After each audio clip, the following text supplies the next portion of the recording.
What is up, guys? Welcome back to my channel. So today we're gonna be unboxing a new keyboard.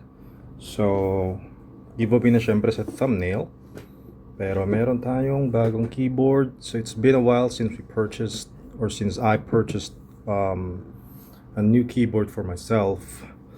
I've been using this old 10 keyless keyboard for quite a while now, like siguro more than 5 years na. Doon nagkamali. Medyo matagal na tong keyboard na to. Pero hindi pa naman kasi kailangan palitan. But lately, I've been having some issues with numpad or the num keys. So, kailangan ko ng I've been shopping around for a new keyboard. Actually, more than a year na. Pero I've been hesitant kasi medyo pricey siya eh. Personally, for me, with other priorities, medyo pricey yung keyboard, especially when it comes to mechanical keyboards. So eto, nasa cart ko na to sa online sa Orange Shop for a while now. Sa Orange app. This one has been there for a while. Been eyeing on, minomonitor ko yung price. Kasi napakabihira kasi nito mag-price drop. And ito yung model na gusto ko. By the way, this is the Royal Kludge mechanical keyboard RKS98 model. So, yan yung box niya. Not much. Try ko lang pakita. Medyo masikip. Sorry. So, ayan yung specs niya. So, pinili ko yung Chartreuse switch. Kasi if I'm not mistaken, equivalent siya ng red switch. So gusto ko yung pagka-tactile niya.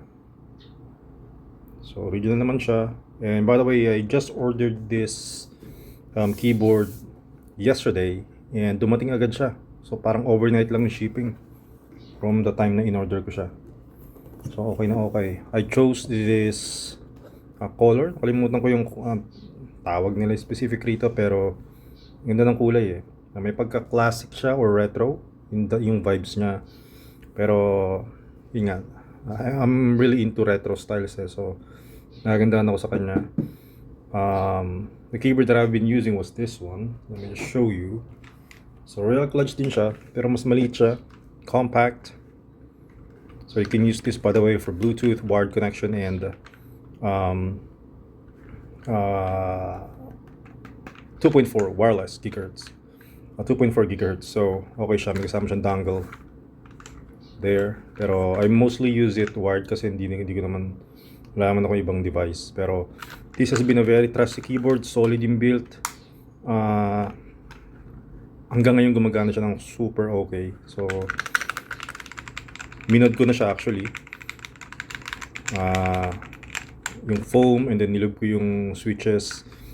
Pinalitan ko na yung lahat ng switches na to, Aqua na. So Aqua Blues, if I'm not mistaken, or if I remember it correctly. Pero anyway, so ito siya, yung bagong keyboard na binili natin. Napakaganda.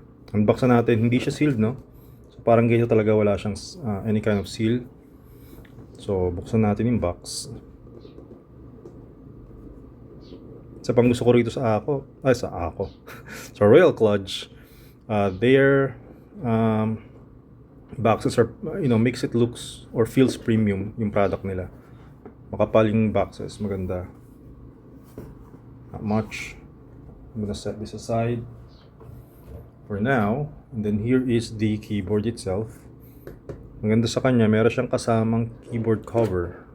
It's just made of plastic, pero pwede mo tong gamitin para iwas alikabok, since medyo challenge lagi na linisin yung switches and yung keys, yung caps over time sa alikabok. So ito, okay na okay siya. So itatabi ko to. Most likely gagamitin ko pa rin sa kanya pag matagal kong hindi gagamitin yung PC. So let's have a look here. Anong meron? So we have the Type-C to Type-C cable. Pero ang maganda sa kanya, meron siyang adapter to USB-A or the regular USB. Okay siya, pero Type-C to Type-C. Nice. Pero most likely gagamitin ko pa rin tong cable natin na mayroong aviator kasi for aesthetics and everything. Saka yun na yung nakasalpa kasi. Then manual, user manual. And then some extra switches. Ano siya? Sealed siya. By the way guys, as far as I know, pre-lube na lahat ng switches nila, which is okay. For the longevity of the switches and also yung feeling and at the same time yung smoothness ng travel ng switches, mas okay kapag lube. That's why na-mention ko nga, nilube ko yung existing ko. It's a tedious process kasi maliit, tapos kailangan pa ng mga peripherals or mga accessories to do it, pero it's worth it if you ask me. Anyway, key puller. So this is the keycap puller. Meron siyang logo ng RK or Royal Clutch. Always nice to have it. Meron na ako nito, pero syempre iba pa rin yung may extra ka. And then wala na. So lastly is the keyboard itself. Wow, ang bigat niya actually Ito nga yung sabi sa ibang reviews. May weight siya. And yung weight niya is nakaka-premium yung feeling. Hindi siya clunky. I'm trying to flex it, but it's not flexing. So mukhang makapal yung ABS plastic na ginamit sa kanya. So, tanggalin natin tong plastic. Side, and here is the keyboard itself. Look at that. Medyo babagalan ko yung paggalaw ng keyboard sa camera para makita nyo ng mas maayos. So yung keycaps niya, as far as I know, are dual shot keycaps. So meaning hindi madaling mag-fade yung mga characters. Kasi hindi lang siya, I think laser engraved to, pero only means mas mas matibay, mas maganda yung tunog kasi mas makapal yung plastic na ginamit, and at the same time mas okay. Actually, since nandito na tayo, buksan natin yung included, if I can open it up. There you go. Key puller. And then this is how you use this, just to show it na lang rin. So pili lang tayo any caps. Yung to kasi medyo matalim baka mas magasgasan.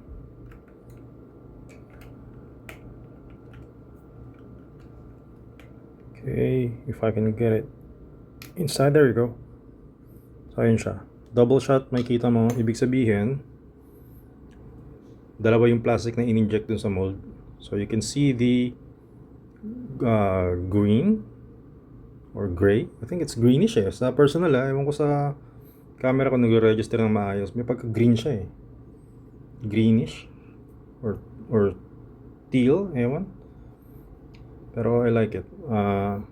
Tingnan nyo yung plastic, walang lampas-lampas na molding.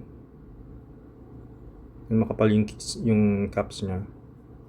Yung pagkaka-print, and then meron pa siyang another icon here for multi usage. So parang media buttons kasi to. Ito yung chat switch nya. So pagbalik, ganun lang rin. Press nyo lang na ganyan. Yan, by the way, yung sound nya. Yan yung hinahabol kong sound na parang kumakatok lang. Hindi masyadong maingay. This one's different. This one, gusto ko yung pagka-tactile nito. And then sarap, ang smooth. And then maganda rito, sorry about that. And then so yung itong ano niya, connectivity niya. For the usage itself, meron siyang tri-mode, which is common naman na for these types of keyboards. Meron siyang wired which is most likely, like I said, most of the time I'll be using it via wired connection. Pero as an option, you can use it, pair it to up to 2 Bluetooth devices, as far as I know. And then you can also use the Bluetooth dongle, because if you look here on the sides, you're gonna see a magnetic Bluetooth dongle. See, magnetic siya, so para iwas wala. So plug this in directly to your computer. It should be plug and play for both Windows and Macs. So yun. Later ko na ito-test. So aside from that, let's see what's on the back of the keyboard. So we have a pass-through. Ito yung dito nyo isasaksak yung Type-C for the wired connection ng keyboard mismo. On-off switch for the keyboard. And then a pass-through USB. So you can use this as to plug in any other USB devices. Even flash drive should be okay. And here, nothing else, just a slot for the dongle. In the back, there are some keyboard feet. Nice. So meron 2 option, as you can see. 2 levels ng height adjustment ng keyboard. Sounds nice. Hindi siya flimsy, hindi gumagalaw. I'm trying to move it. So talagang maganda yung pagkakagawa ng plastic in between. Saktong-sakto. Ganda ng feel niya. Hindi ganun kaganda yung lighting natin, pero actually sa personal, puting-puti siya. Makinis. Hindi makikita, hindi ma-justify ng light Makinis. Ito parang yung sticker niya, parang aluminum, if I'm not mistaken. Aluminum talaga.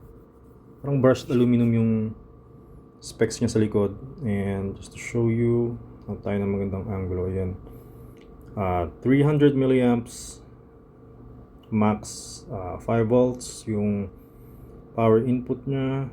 Model number RKS98, Royal Clutch logo, their website, serial number. There we go. Okay, so without further ado, on natin siya. So dito yung on button. Tingnan natin. Medyo ilapit ko yung camera.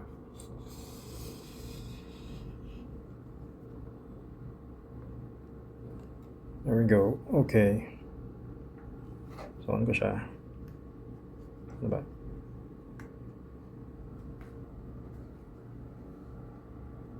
Look at that.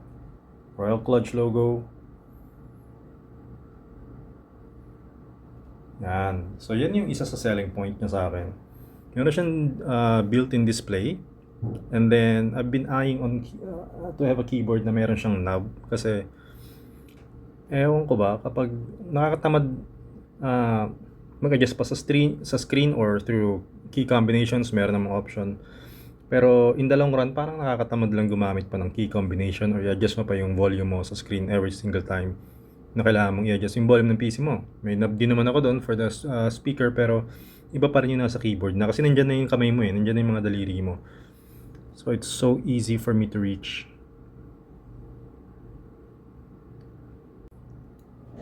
Okay, so ito siya kapag naka-on. So may boot up logo ng may boot up animation ng Royal Clutch.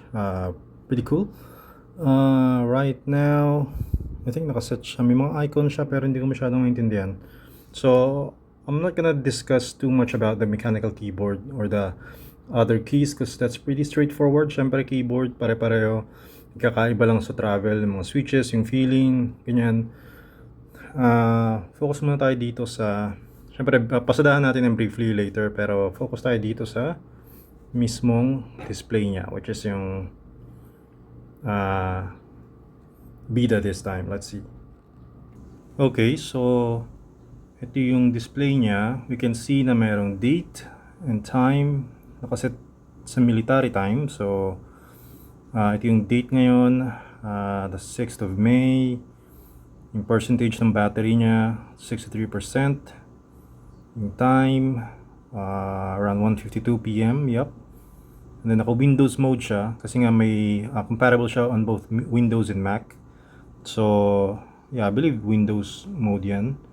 And then it does have some other icons there.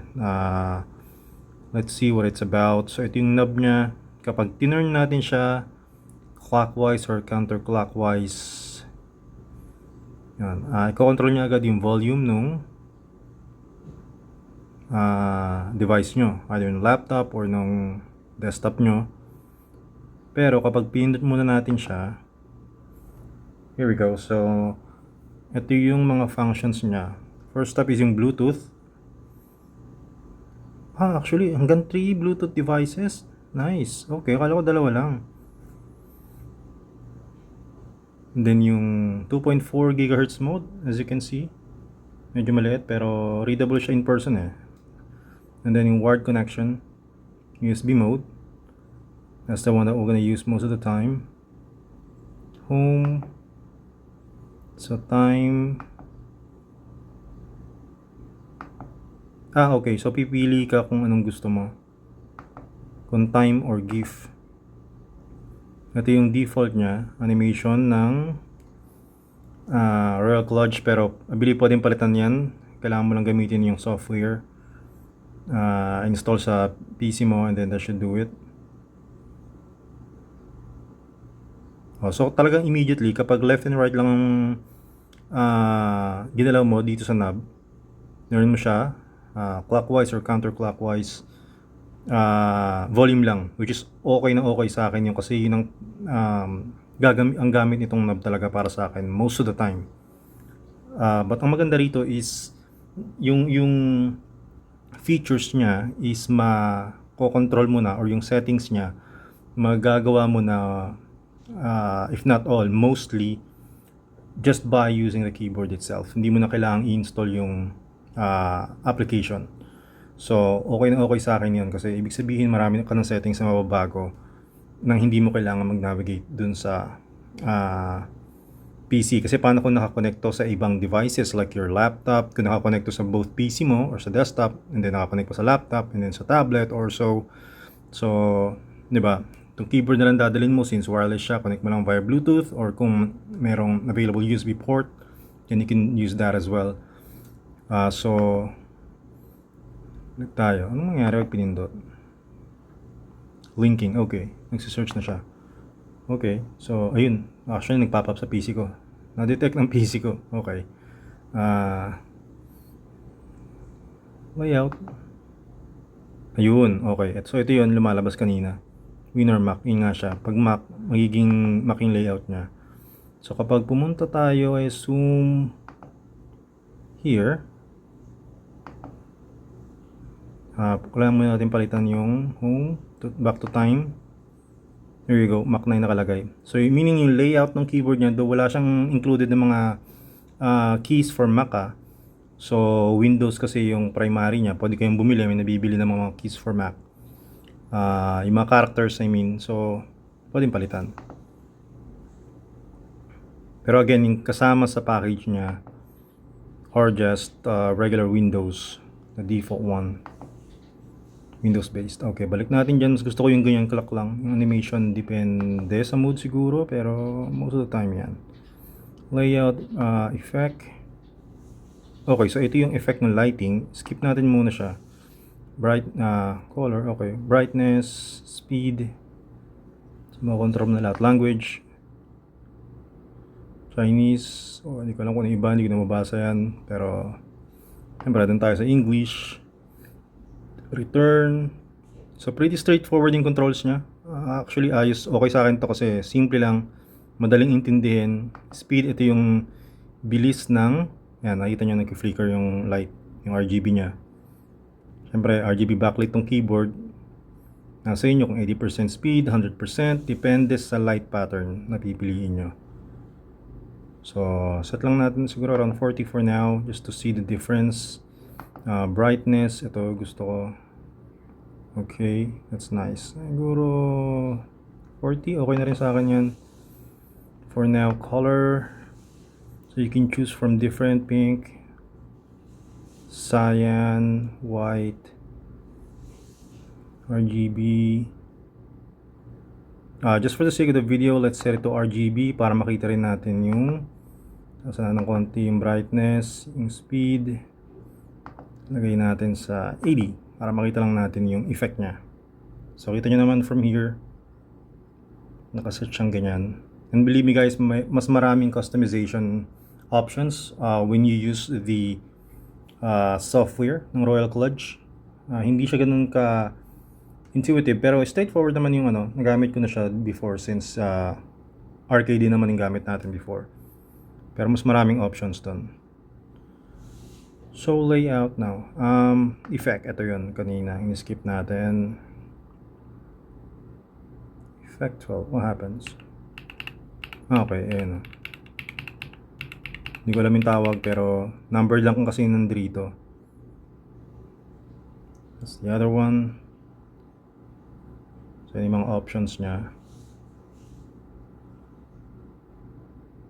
Dami rin siya. May mga presets siya na nasa 19, tama ba? Yes, 19 presets. So for me, that should be enough na. I mean, that should be more than enough na. And then, pwede mo rin siyang i-tailor fit kung anong effect yung gusto yung trip mo. Nasa inyo yun. So, lately kasi gusto ko single color lang eh. Pero, again, that's your, based on your own preference.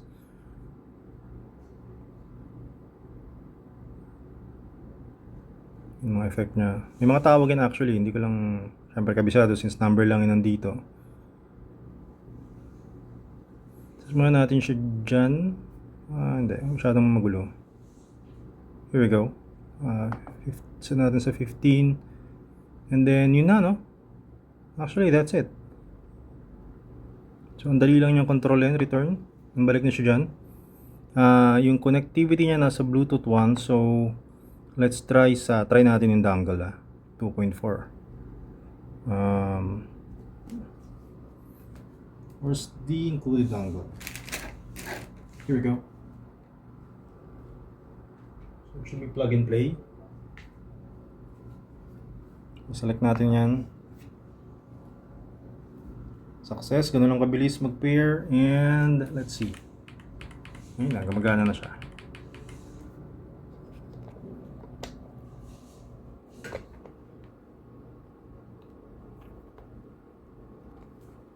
Yan.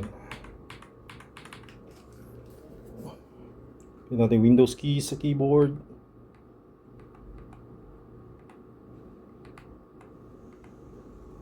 Okay, so far yun ang mga added features niya. I mean, para sa akin, for me, that's the highlight already. Coming from just a decent 10 keyless keyboard. Pagdating lang dito sa layout niya, yung numpad niya, pretty much the same as other keyboards. Nagbago lang dito sa part na to kasi usually ito naka-spread out. Usually parang square yung arrangement na itong mga keys na to. Some are here. Mas malaki yung space dito. So siya medyo compact siya compare sa ibang keyboard kasi mas dikit. Which is for me, mas okay yan. Kasi yung travel ng daliri ko mas maliit. So mas okay yan.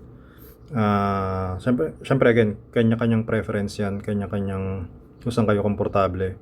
But for me, this is perfect. Just really hope na tumagal din siya katulad ng previous Royal Kludge keyboard na gamit ko. Pero so far so good. Then by the way, andito yung mga light indicators niya. Numpad indicator, caps lock, Windows, I think this is Windows lock. Hindi ko pa alam kung paano nilalock. And ito, function Windows. There you go. Meron pala siyang function key. Okay. Then numlock. Gumagana naman lahat so far. Syempre, i-test natin. Usually sa bagong keyboard, i-test natin lahat ng buttons. Make sure that everything are working as it should be. Right now, I'm pretty happy with what I got. Nasa price niya with all the discounts na nakuha natin. Ang ganda niya actually. Ang premium ng feel niya. Mabigat siya, hindi clunky yung plastic. Ayan o. Hindi siya basta-basta nag-flex. Siyempre with enough force, no? Pero hindi siya hindi siya nagsasag or lumulundo. Matigas. So makapal yung plastic na ginamit sa kanya. And as far as I can see, wala siyang screws. So most likely, this is what this tool is for. Parang pick ng gitara. Kita nyo. Yun yung pam-pry or prying tool. Kasi I believe yun yung gagamitin to open up a keyboard if you would like to do some additional customization or mods. But for me, coming from a modded keyboard, upon testing this out, so far, wala na akong maidagdag eh. Alam mo yun, wala na akong bili, may mga foam na siya, may mga PE foam na siya sa loob and everything for the sound dampening. Mabigat siya. It's pretty, na-mention ko na yan, heavy. Pero again, yung heaviness niya, yung weight niya, contributes to the premium feeling eh. Kasi nga hindi siya magaang, so you know na meron siyang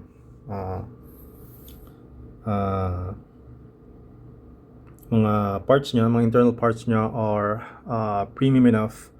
Syempre may battery to. Ang battery niya, I believe is, let's just check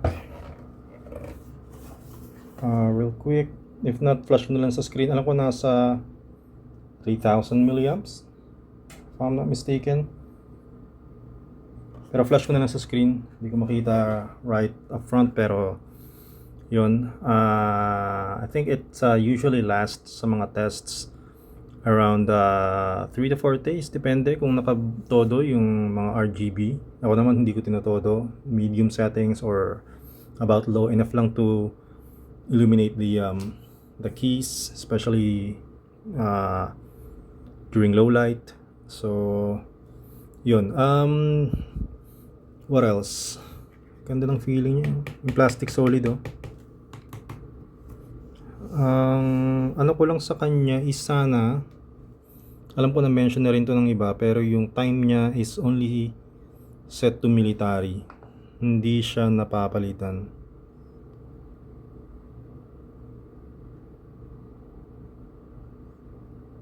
Sana napapalitan siya kahit sa app, no?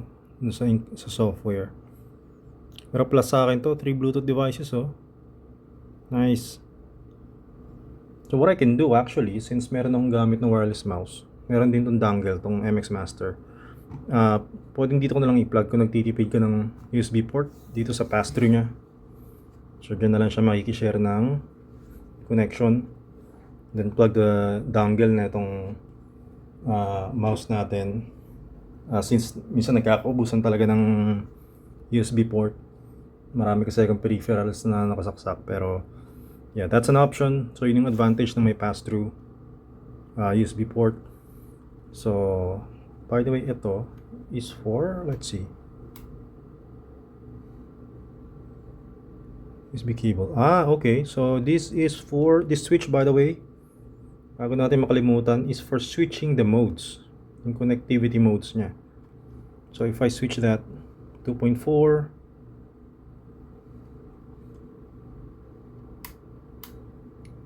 what else? And wired connection. Okay, so pang switch siya between wireless and wired connection. Nice. Okay, so hindi ka na mag toggle pa sa menu. Quick toggle na lang, left or right. So for now, balik natin sa 2.4. Yan, magana na ulit siya sa PC natin. What else? Actually, ito pinalitan ko, itong luma kong keyboard, pinalitan ko ng Apple switches. So mas maganda na yung switches na ito. Mas pricey, pero yung built-in yung Chartreuse, for some reason ang sarap niya sa tenga eh. Okay na okay sa akin eh. Actually, much better nga siya sa tenga para sa ako nagamit ko before. So okay na okay siya. Yung caps, minor ano ko lang, sana nagpa-pass through yung light sa each character, kasi ganun yung sa previous keyboards ko. lalo na sa gabi or kapag low light, mas madali siyang makita. Ito kasi background lang talaga, as in literal na backlit lang siya. Another option would be to change yung keycaps. May mga available naman akong spare, pero maganda kasi yung quality ng keycaps niya, so ayokong palitan, makapal. Tsaka maganda yung tunog, nakaka-affect din kasi yan sa tunog. So you know how keyboard enthusiasts are. So syempre, gusto rin natin ma-achieve yun. Hindi naman tayo ganun ka-enthusiast when it comes to mechanical keyboards, pero since ganito na yung gamit natin, why not, di ba? Masarap naman talaga kasi siya sa tenga.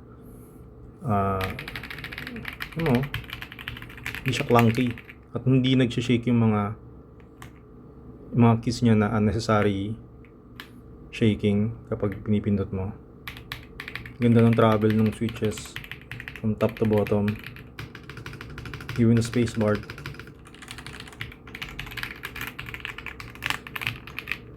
Very nice.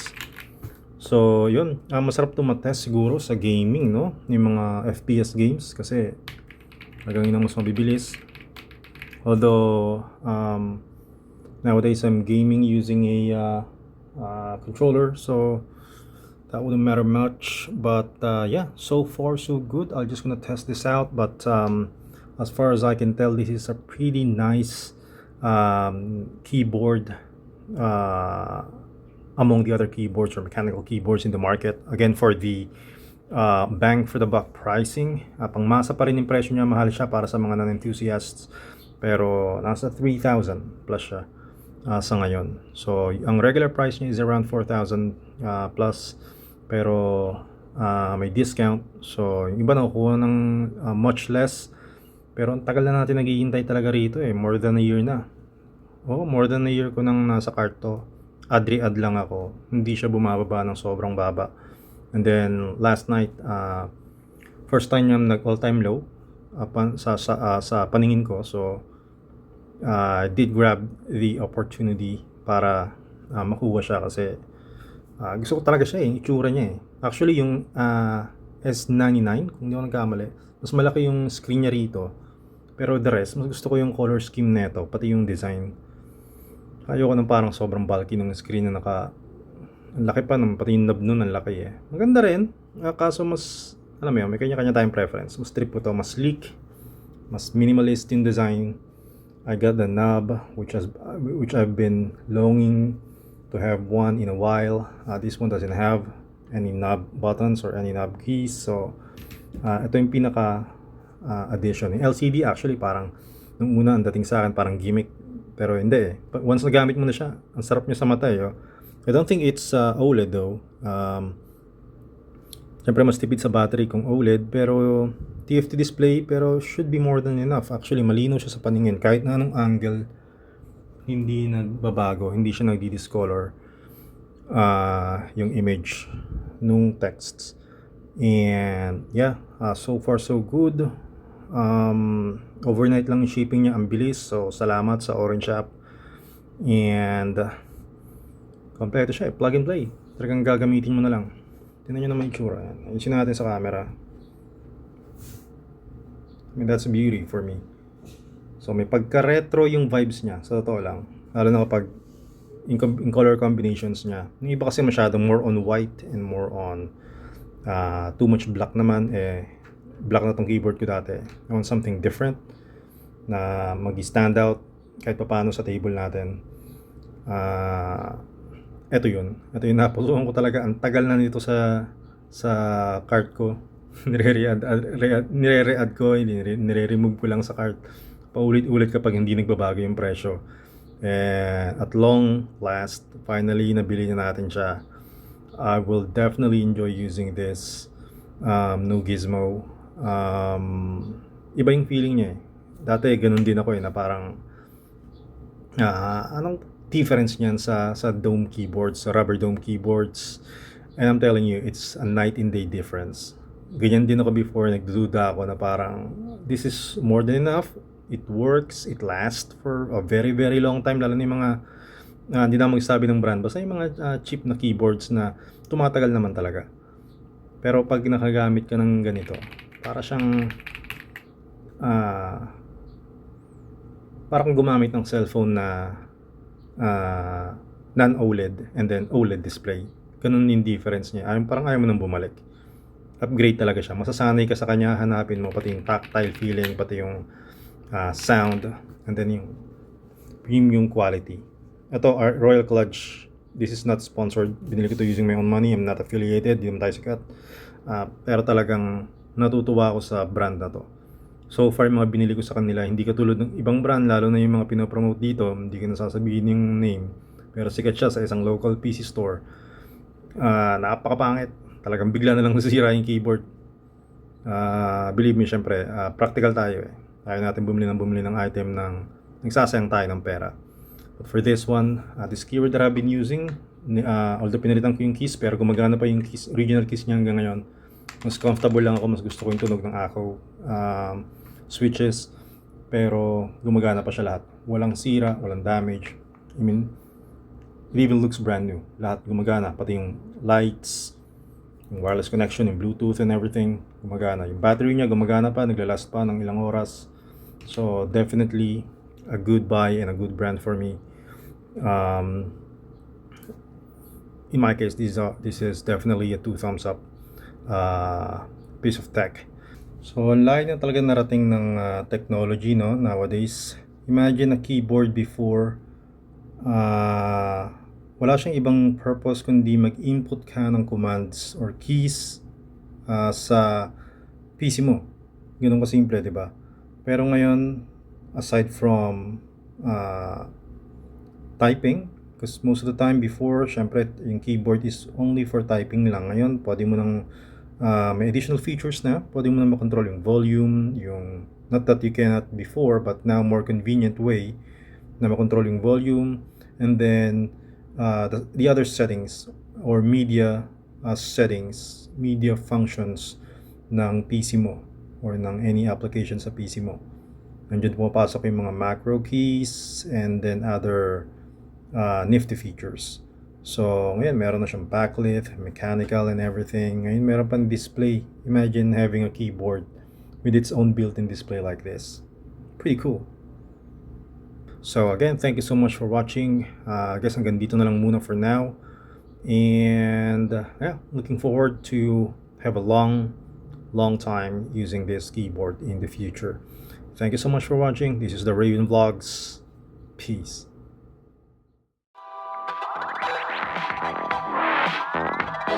Thank you.